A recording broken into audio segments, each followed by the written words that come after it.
Healthy air and contaminated water if we don't take action now.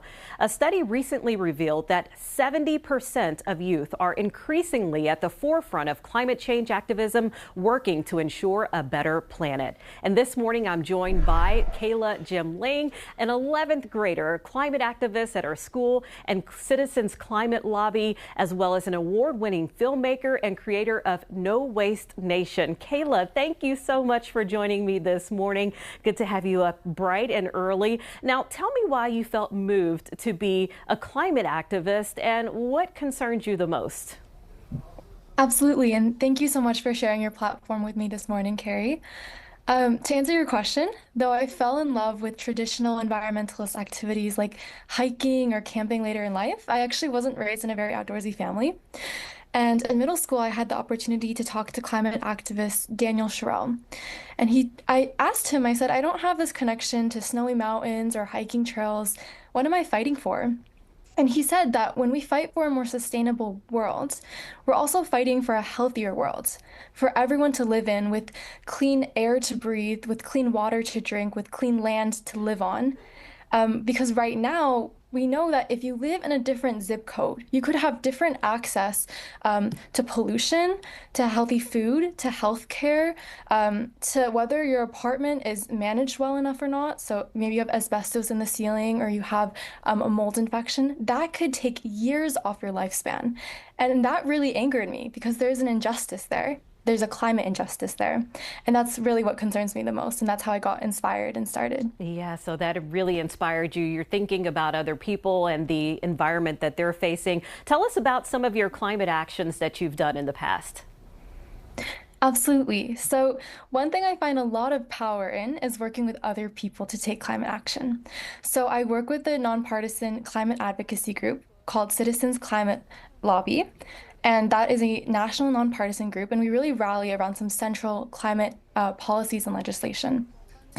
In that group, we meet weekly, and we have actually, it's kind of funny. We have some more elderly people, and then we have high schoolers. So it's just kind of that really unique mix of ages. And we work together to prepare for meetings with politicians. We organize an annual youth climate rally, and much more. Beyond Citizens Climate Lobby, I'm a filmmaker. I created No Waste Nation, which was recognized by the National Geographic Slingshot Challenge a couple of years ago. And I also lead my school's environmental club. That is awesome. And so you do all of this work in the community, you work with people of all ages, but why do you think it's important for youth to really get involved with climate action? Absolutely. I think I actually wanted to reframe the question a little bit. So I think it's important for everyone to speak up about the climate crisis. Young people totally deserve a voice. They have so many things to say because we are going to inherit this world. In addition, it's adults right now that are in power and have the responsibility to move the needle. So I really would love to see adults, for example, in Citizens Climate Lobby, we have a lot of adults who take action alongside us youth. And I think that intergenerational change making is so powerful and so critical right now. And I would love to see even more of that throughout our community. Yeah, you've already done so much for the climate and working to do more. And I know you have a lot of hope for the future, creating No Waste Nation, which I just got to check out on Instagram. Really cool. So tell us about those dreams that you have for that, and what are your hopes for the future?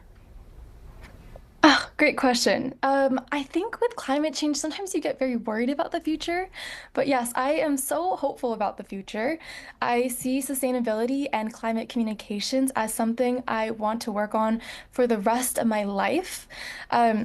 I am a high school senior, so I'm hoping to find a college where I can pursue environmental studies and get more tools in my toolbox to be effective about pursuing action on climate. And my dream right now is to either be a journalist, a policymaker, or a teacher, because I think all of three of those careers are just so critical to this movement. Thank you, Kayla. Such a big impact, and I'm so excited to see what you do in the future. Thank you for joining us this morning, young climate activist Kayla Ling. Okay, we'll be right right back after this break. But first, if you want to learn more about climate change and solutions like these, visit our website, NBCBayArea.com, and click on the Climate in Crisis tab. And join us on this Saturday for our Climate in Crisis special. You can watch that right here on NBC Bay Area or wherever you stream. We're on Roku, Pluto TV, plus so many more platforms.